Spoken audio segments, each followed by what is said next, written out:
What does the future look like, given where we are today?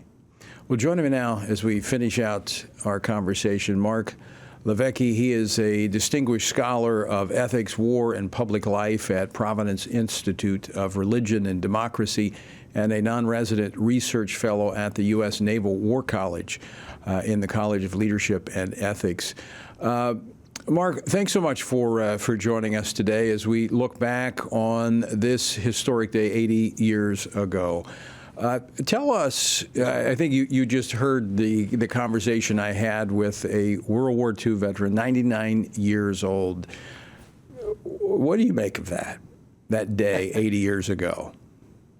Right. Well, first of all, it's an incredible privilege to follow Mr. Lunsford. He's why we're here, right? He's why we are enjoying the freedoms that, as you said, come at a tremendous cost. Freedom is not free. What do I make of 80 years ago? I think you could take your bearings from General George Marshall's orders to General Eisenhower. They were very simple, but they were profound. He said, cross the channel, enter the heartland of Germany, and free the continent of Europe. And with those orders launched the beginning of the end of World War II, at least in Europe. And I think these words of General Marshall's can be coupled with Churchill's. And Churchill's words came at a far earlier point in the conflict when not everything, or not when anything was certain. They had just left Dunkirk. It was a tremendous rescue, but it was also in many ways a defeat for the free world.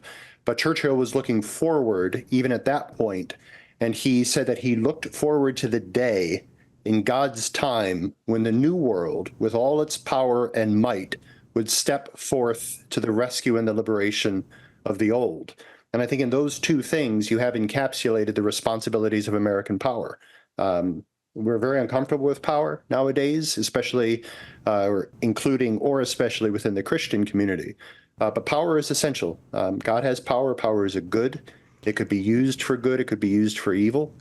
But without it, nothing happens. And it was American power and willingness to stand with our allies that helped bring about things like D-Day, right? Liberation of the West from totalitarianism. So it's essential. Mark, you could make an argument that power 80 years ago, which did free Europe and kept the entire globe from coming under the thumb of the Nazis and the fascists, but it was tethered to truth.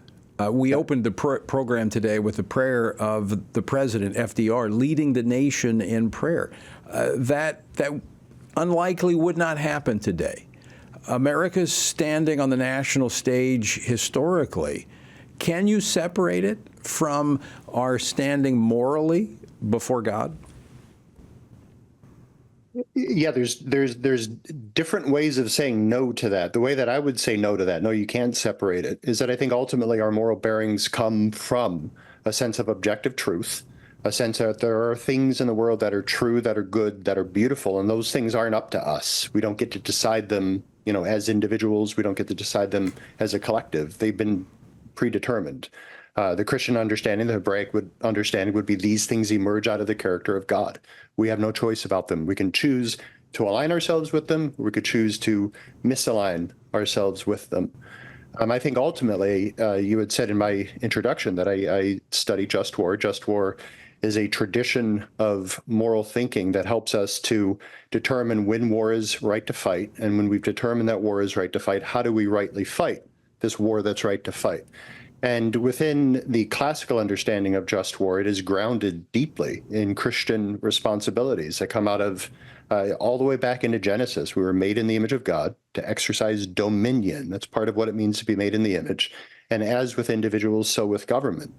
Hard on the heels of being made in the image of God, we have the fall. And now the exercise of dominion, which is not domination, but stewardship, has to take into account the fact of the fall.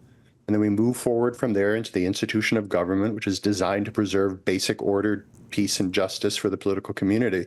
And all those things are grounded ultimately in a Hebraic understanding of what it means to be responsible in the world. Mark, we're almost out of time. I could have this conversation for the next hour, but have we lost that understanding? Yeah, well, I think in a lot of quarters we have lost it. I'm wearing a shirt from West Point. There are quarters in our country that have not lost it, that are very confident of where this comes from. And that's not to say that, everyone standing on freedom's wall between us and the wolves has Hebraic understanding. But there are a lot of us that still understand we breathe, biblical air, and it gives us our mandate for moving responsibly in the world. But absolutely, that is increasingly at risk. And I think you see it. Americans sometimes are concerned about our greatness. We're not so concerned about our goodness. Absolutely. But we can't be great unless we're first good. And, that's absolutely. And we absolutely have, true. Those who understand it must exercise it and speak it. And I appreciate the fact that you're doing it. We're out of time. Mark LiVecche, thank you so much. We'll continue this conversation another time. Well, thanks for having it today. I'd love to be back.